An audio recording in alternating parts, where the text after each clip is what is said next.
Donald Trump's State Department has told the British government, stop mass migration now, because the crimes that migrants commit are a human rights violation against white Europeans. Thank you very much, America. As you know, I frequent the other side of the Atlantic, and I have some friends in the administration, and they notified me about this good news. What they've done is they've sent a communique out to the American embassies in European countries and told the ambassadors and staff to report on migrant crimes and what they consider to be human rights violations, transgressions against the God-given rights that all innocent individuals have inalienably by government policies. And that includes gender, abortion, euthanasia, but principally mass third world migration into European countries. This was first reported by GB News. An official American communique seen by GB News will be issued to governments across Europe and the West stating, quote, "We encourage your government to ensure that policies protect your citizens from the negative social impacts of mass migration, including displacement, sexual assault, and the breakdown of law and order." That's right, pushing people out of their ancestral homelands via unwanted mass migration is now considered a human rights violation by the American government. That is very, very encouraging. The US State Department gave the memo to American embassies in Europe, including the UK, which is their principal concern, having spoken to members of the State Department who also watch this channel and are appalled by what's going on, and it tells government officials, including the Prime Minister, to, quote, urge governments to positively respond to their citizens' growing discontent related to unmitigated migration. And I must say, President Trump and the broader administration have not fallen for the multiple lies that Keir Starmer has told to their faces, including that they aren't censoring free speech and that they are getting control of migration. And I must insist to my American friends who are watching this not to fall for the Home Secretary's recent announcements about legal and illegal migration. It's a smokescreen, it's a bait and switch. She's making it easier for people to come from the third world into Britain via safe and legal routes, be sponsored by NGOs that name these individuals and bring them over at taxpayers' expense and allow them to settle here forever. See my recent video, link down in the description, on all the policies for that. Suffice to say, the Labour government are not going to listen to this, but they're going to try and trick the Trump administration into thinking that they are listening to this, so I encourage the Trump administration to keep up their pressure. And the memo, by name, mentioned, quote, the organised rape gangs in the United Kingdom as an example of how mass migration has damaged European nations. The Labour government still have not appointed the head of their inquiry, which they denied, dismissed and obfuscated before being forced to adopt. Remember, Keir Starmer himself said the grooming gang inquiry is a far-right bandwagon that people want to jump on. Absolutely appalling. They don't care about the victims. They only care about farming votes from their Pakistani client groups in major cities and trying to retain the Muslim vote rather than it hemorrhaging away to increasing numbers of Muslim independent candidates and the Green Party. So the Trump administration needs to keep pressure up on finally solving the ongoing grooming gang scandal, because girls are still being victimized by this and perpetrators are still being incarcerated, but as of yet, nobody has been deported for participating in the gangs. Nobody has been prosecuted and deported for helping cover up the gangs, and we know that family members did this. And no public official has lost their job or faced criminal penalties for knowing about the scandal and either doing nothing or facilitating it, including one social worker attending the forced Islamic marriage of a child to her abuser, and then her being adopted by his family. The new State Department policy will put pressure on governments across Europe to tackle issues related to mass migration, including national security, public safety, and human rights. The memo takes aim at Britain specifically over the grooming gang scandal and criticises, quote, two-tiered systems that provide disproportionately lenient punishments to migrants for their crimes, which is also an accusation that Keir Starmer is pretty sore about, considering Elon Musk nicknamed him Two-Tier Keir, and the name has stuck, because the two-tiered justice system persists, and we know this because the Department for Media, Culture and Sport and the Department for Science and Technology, during last year's Southport protests and riots, were sending out emails to American tech companies asking them to censor sensitive narratives about immigration and specifically mentions of two-tier justice. And this was raised by Representative Jim Jordan on the House Judiciary Committee as an example of how foreign governments in Europe and the UK are using domestic censorship legislation to suppress their own populations, and how this impacts Americans' abilities to express their First Amendment rights on social media platforms, especially when the majority of these platforms, including TikTok and X, are headquartered in the US now. State Department Principal Deputy Spokesman Tommy Pigott said mass migration has resulted in waves of violent crime and terror attacks, the proliferation of sex trafficking gangs, and the destabilization of communities. The United States calls on Western governments to productively respond to their citizens' concerns and stand ready to assist in addressing this crisis. We are ending the era of mass migration. Patriot. The communique also states that numerous countries impacted by mass migration have seen a troubling increase in sexual assaults and related violent crimes by people of a migration background, including against children. That is absolutely true. Between a third and a quarter of all sex crimes committed in Britain are by men with a foreign nationality, and that's not even broken down by ethnicity, because we know that lots of foreign men have been given British passports in recent years and are counted as British by the government. And the sitting Home Secretary, when asked by former Home Office Minister Nick Timothy to provide an ethnic breakdown, as Denmark and the Netherlands do, said no because she said she didn't want to divide communities. So, they are covering up the scale of sexual exploitation that has been imported from other countries, and I would encourage the American State Department, via its ambassadors, to press for the disclosure of this information, because we can guarantee that our government collects it, but refuses to publish it out of public interest or other such nonsense. The posters in control of the State Department's X account just put out the following thread. Mass migration poses an existential threat to Western civilization and undermines the stability of key American allies. Today, the State Department instructed US embassies to report on the human rights implications and public safety impacts of mass migration. I feel like I'm watching the Starship Troopers infomercial where it says, "Would you like to know more?" And I'm desperately clicking yes. They write, mass migration is a human rights concern. Western nations have endured crime waves, terror attacks, sexual assaults, and the displacement of communities. The US State Department considers replacement migration, white flight, to be a human rights violation. Do you understand how back we are? US officials will urge governments to take bold action and defend citizens against the threats posed by mass migration. Officials will also report policies that punish citizens who object to continued mass migration and document crimes and human rights abuses committed by people of a migration background.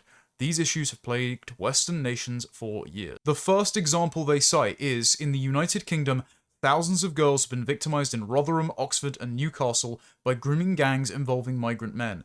Many girls were left to suffer unspeakable abuse for years before authorities stepped in. Largely Muslim men, largely ethnically Pakistani, who used familial clans and county lines drug gangs to traffic the girls around 55 towns and cities in Britain, potentially more. And it's important to note for my American friends that the Labour government are currently pursuing an Islamophobia definition that would consider conversations about these gangs to be anti-Muslim racism.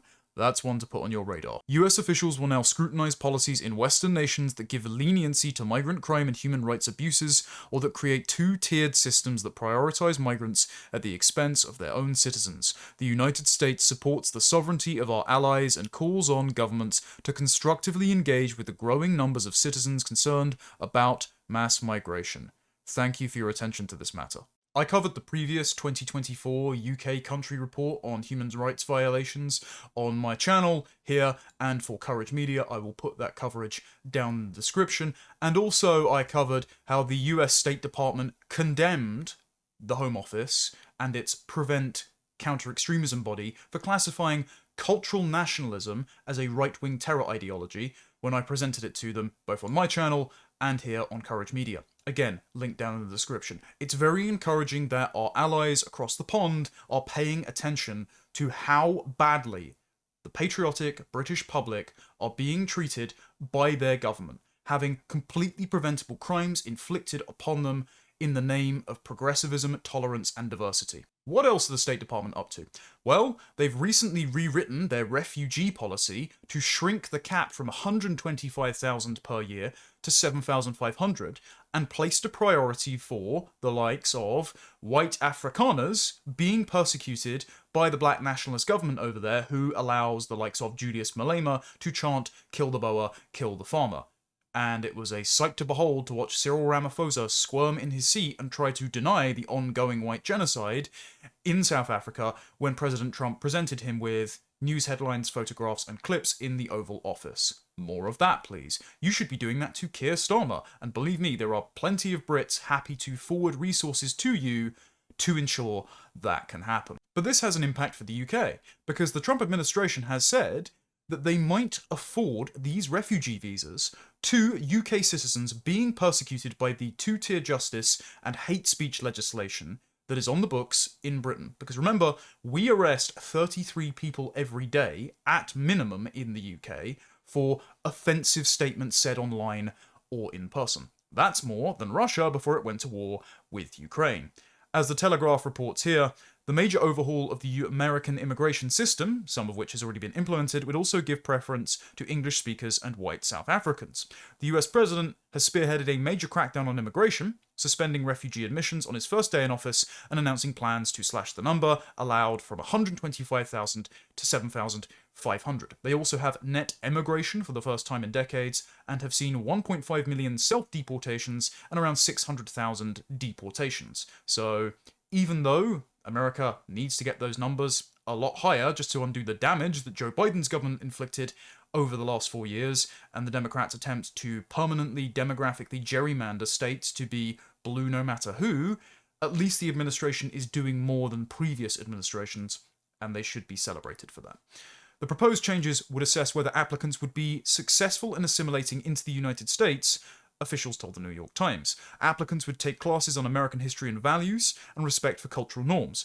Well, given America is probably Britain's best invention, I would say that most Brits being persecuted by the state for hate speech legislation would be perfect fits over in America, even if it would only be temporary, because lots of us, if we were forced into exile, would like to go back to our ancestral homeland and restore it to its former glory rather than allow it to turn into the third world slum and failed Soviet state that it's currently caught between. Why is this necessary? Well, as the Telegraph has reported on this week, civil servants in the Cabinet Office, Home Office, and other departments are being taught to spy on anti-migrant social media posts and are developing counter-narratives to dismiss misinformation in real time. We have an entire military division called the 77th Brigade that uses bots on social media to gaslight the public, as they did during the COVID lockdowns to refute anti-vax and anti-lockdown narratives, and they were spying on journalists like Peter Hitchens, Julia Hartley-Brewer. So, we know that our government is actively gaslighting us, and now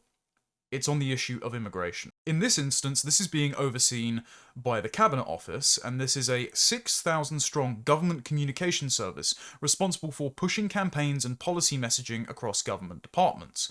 The Telegraph can reveal this team is charged with stopping online disinformation and producing, quote, counter-narratives to protect both departmental reputation and policy goals. So the purpose of this body is to gaslight the public anytime the government does something wrong and flood social media and the press with pro-government narratives, specifically, in this instance, on immigration. The new, quote, resist framework, how cringe, guidance instructs civil servants to monitor social media for, quote, high-risk narratives and gives the example of community housing concerns that could adversely affect particular ethnic groups and, quote, new migrants. Translation: the summer protests by the Pink Ladies and concerned parents of Epping outside the Bell Hotel and other hotels across the country sent the government into a panic because people realised that foreign sex offenders are being housed near their children's schools, and funnily enough, we don't like that very much. And so the government, rather than evict the sex offenders and deport them back to the Horn of Africa and the Middle East, instead are taking more of our money not just to spend on the hotels at an estimated £15 billion every year, but they are also going to spend it on gaslighting us via social media campaigns and press messaging. Absolutely insidious, and the Trump administration should not just be putting leverage on the government to stop this via their ambassadors and via their officials, JD Vance, President Trump, when they meet with members of the UK cabinet, but also, if it gets this drastic, they should be treating UK citizens like Solzhenitsyn and offering them asylum. The guidance warns of online material that could, quote, affect societal debates about prominent issues through polarization. Ah, yes, people noticing the problem is itself the problem. It's not the problem. If we all just shut our eyes, held hands, and sang John Lennon's Imagine, we would all be equal, and there would be no crime or inequality. Completely delusional blank slate belief that infects the British government from top to bottom. The guidance was shared in October amid the protests outside the migrant hotels prompted by the sex offence committed by Ethiopian migrant Hadush Kabatu, which the British government paid £500 to return to Ethiopia, even though he asked to be deported after he committed a sex offence, and caused a nationwide panic and a 2-day manhunt when the police accidentally let him go. We are a joke of a country. It was issued as part of a £36,000 contract between GCS and a private company, StoryZ, which helps companies monitor social media sites. Examples of risks given in the guidance include complaints, quote, certain communities are getting priority housing while local families wait years, and, quote, the council is secretly planning to build hundreds of units that will change our neighbourhood. So, facts. Facts are a problem with the government. Guidance suggests that these would pose a risk if they could, quote, deepen existing community divisions and create new tensions between different groups. This vague language just means it is inconvenient for us that you are complaining about your money being spent on foreign sex offenders housed near your children's school, so we are going to spend even more money telling you why you shouldn't worry, even though they're committing crimes and they shouldn't be in your country. You could solve it by deporting them, but the British government is ideologically wedded to the idea that everyone is a blank slate deep down. These men will become as British as you and me as long as they give them a few classes on women's consent, social housing, and the right to work as a Deliveroo cyclist in our country until we are packed cheek by jowl with everyone from the third world. Trump administration, please help us. One risk assessment, to be followed by civil servants, notes such sentiments might be expressed by, quote, local political activists attempting to build support. It states these narratives will have particular salience for, quote, vulnerable audiences, including the elderly and families in need of housing. Right. So these narratives will curry favour with the British people who have been robbed and disadvantaged by their own government and put at the back of the queue for social housing, welfare and assistance compared to random foreign criminals who showed up yesterday. And the government thinks that rather than reassess their priorities, they need to lie to the public instead. The guidance for civil servants goes on to provide an example of online information that could potentially cross the line from free debate to harmful speech. Yes, civil servants and the government are policing harmful speech in the UK. They are using our money to run social media campaigns to combat said harmful speech. They are taking the side of foreign criminals against our people. So yes, the Trump administration does need to step in here and use its democratic leverage to discourage this activity. The one that it cites is concerns of representatives of a local parental association. How dare they fear for their children's safety against foreign sex offenders? Advice states this hypothetical risky group could, quote, keep posting links to some low-quality online local news sites as proof, in scare quotes, of their arguments, or create a closed online group for, quote, concerned local citizens and encourage like-minded people to join. How dare they share instances of foreign criminals and protest the foreign criminals being in their country when the government wants them here? Alongside these examples are broader risks, including fake information relating to the financial markets and malign claims about vaccine effectiveness. So, information that says the British government are mishandling public finances, which they presently are, which Chancellor Rachel Reeves has responded to by saying any criticism of her is mansplaining, and the idea that the COVID pandemic was mishandled, which I'm sure RFK Jr. has some strong feelings about.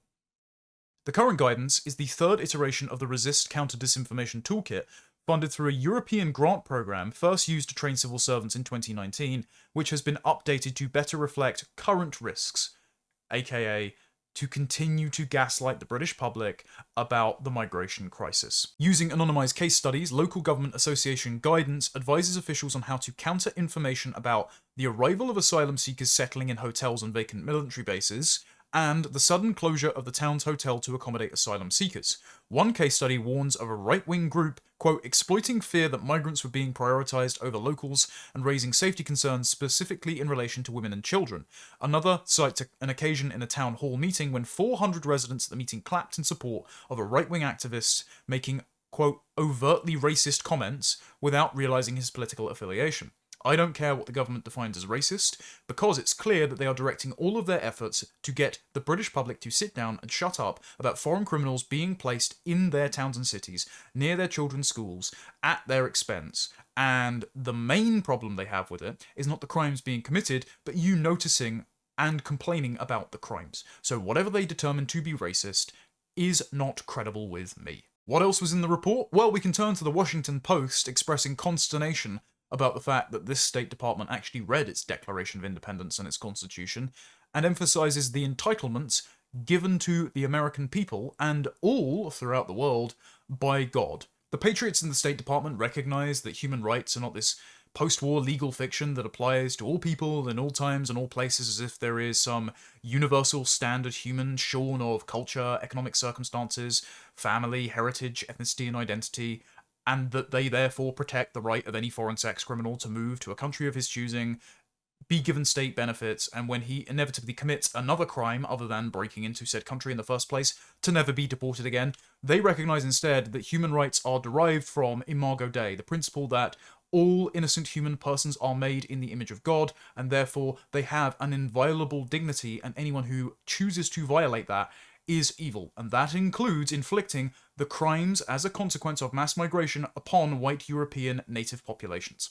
The Trump administration is overhauling the State Department's entire annual reports on global human rights to emphasize rights given to us by God, our Creator, and issuing new guidance for US diplomats to scrutinize the prevalence of abortion and gender transition mutilation surgeries among children. So, the additional things that are being put in these reports are the Trump administration are instructing US ambassadors to monitor the state-sponsored abortion and euthanasia programs in its respective countries, as well as gender sterilization, castration, and mutilation surgeries performed on children.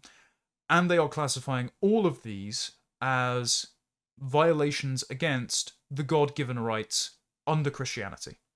Excellent language. The new instructions issued on Thursday instructed all US embassies and consulates to prepare annual country reports under these and other guidelines that stand in sharp contrast to the historical focus on torture, politically motivated killings, and the persecution of minority groups.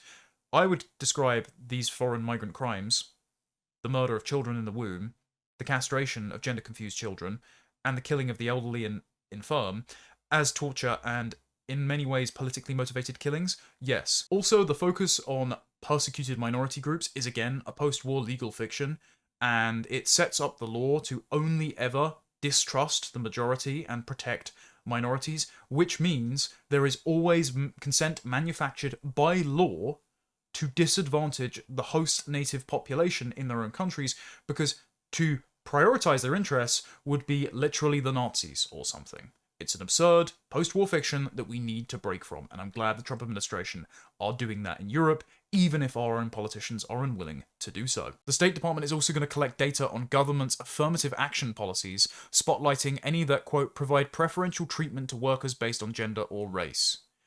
They are trying to end anti-white DEI and hate speech policies, as well as states-funded abortion, euthanasia, and transgender surgeries. This is fantastic news. The full list has been published by the Daily Signal here.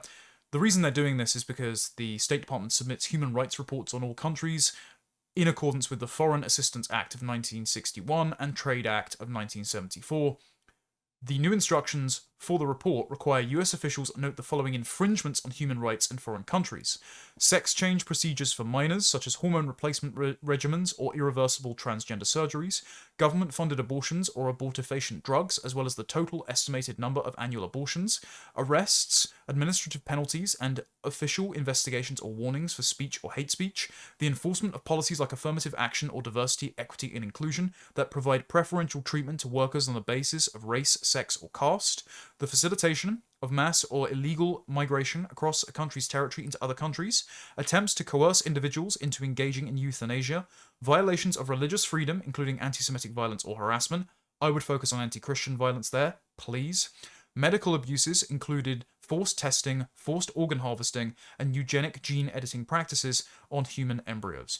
All of these are going to be prescient concerns in the next few years, especially with the assisted dying bill attempted to be forced through Parliament and meeting a bit of resistance in the Lords. We hope the private members' bill that decriminalised abortion up until birth in the UK right now, and the fact that at least a third of all live pregnancies end in abortion in this country, with up to half being estimated to end according to 2024 and 2025 figures. So to conclude, I understand there's plenty for my friends in the States to chimp out about, whether it's Chinese student visas or H-1Bs, or an inattentive focus on America First foreign policy.